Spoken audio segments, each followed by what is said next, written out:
remove Baez, right, or send a complaint to or inquiry to the ethics? Talk about that.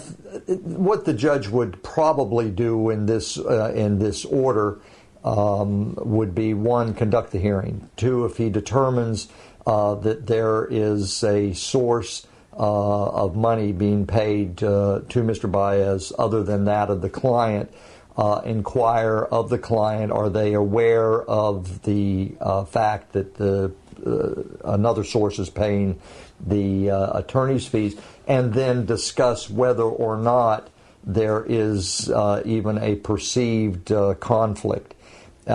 If the court is satisfied, that the client is satisfied that, look, I know he's being paid from another source, and no, I don't believe that there is a conflict. If there is, I'm waiving that conflict, and the court would then just let the matter proceed accordingly.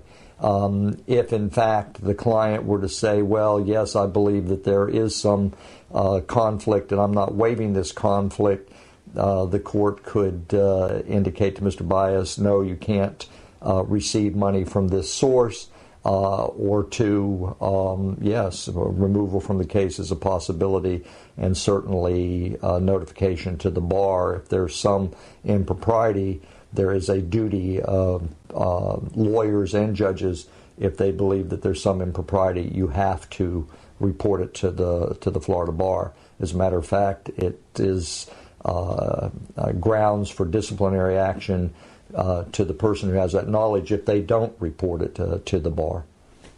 I mean, and this is I mean, it sounds like I don't know if it's just all rumor, but it sounds like people are concerned because obviously the source of funds, they admit, Jose Baez admits it's private donation, so I guess people are concerned. Now, is this something common that the judge would do an inquiry for attorney fees?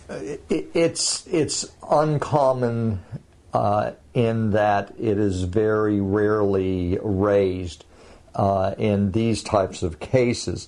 Usually it involves a drug case, and usually it's the federal courts that make the inquiry. I have, in 30-some years, seen a half a dozen of inquiries in the federal system. I have not seen one in the state system. But because of the nature of this case, and certainly the rumors about what the source of attorney's fees may be, this court, out of an abundance of caution, will probably make an inquiry if they're going to err on the side of caution, as opposed to turning a blind eye to the allegations. But, can you talk about what is legal? I mean, could he not get money for licensing fees? Can you explain how that's not unethical? That is not unethical to broker a licensing fee, such as we saw with the photograph from the meter reader. He was paid a licensing fee for the use of the photograph of the rattlesnake. But there's nothing improper about that. There's nothing improper about receiving attorney's fees from a third party. The real crux of a potential problem is the source of that funds. Does their position conflict with the position of your client?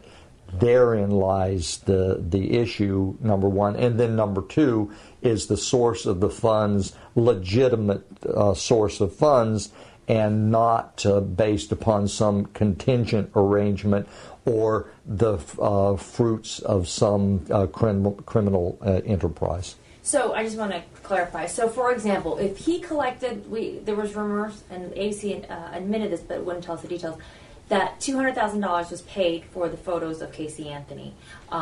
If Jose Baez took that money, there's nothing unethical about that, right? No, clearly. There's nothing unethical if he brokered some licensing fee for photographs or otherwise.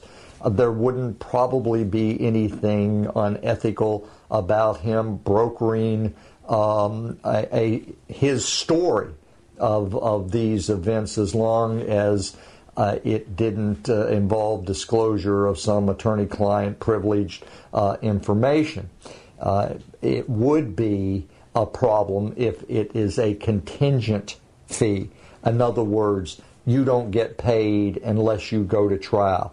You don't get paid unless you go to trial and win, or something along that line. So a contingent fee in a criminal case is not only frowned upon, it's just not ethically proper. Is it possible, and someone said this to me too, that there could be a contingent fee on there, but it's not in writing, but it's understood? It doesn't matter whether it's in writing or understood. If it's a contingency fee, it's a contingency fee. I mean, if it walks like a duck, quacks like a duck, it's a duck.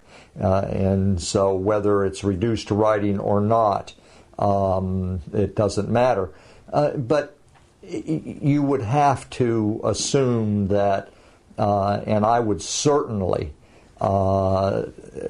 be shocked if under oath, if there's an inquiry about the fee and how the fees to be paid, if Mr. Baez would commit perjury and lie about it. There's just really, when you think about it, you've got 7 years of higher education, passing the bar, a license to practice, and you could lose that in an instant if you committed perjury or some impropriety. And quite frankly, even if it's $1 million, I just don't know many, if any, lawyers that would risk their license even for $1 million cash settlement on a case.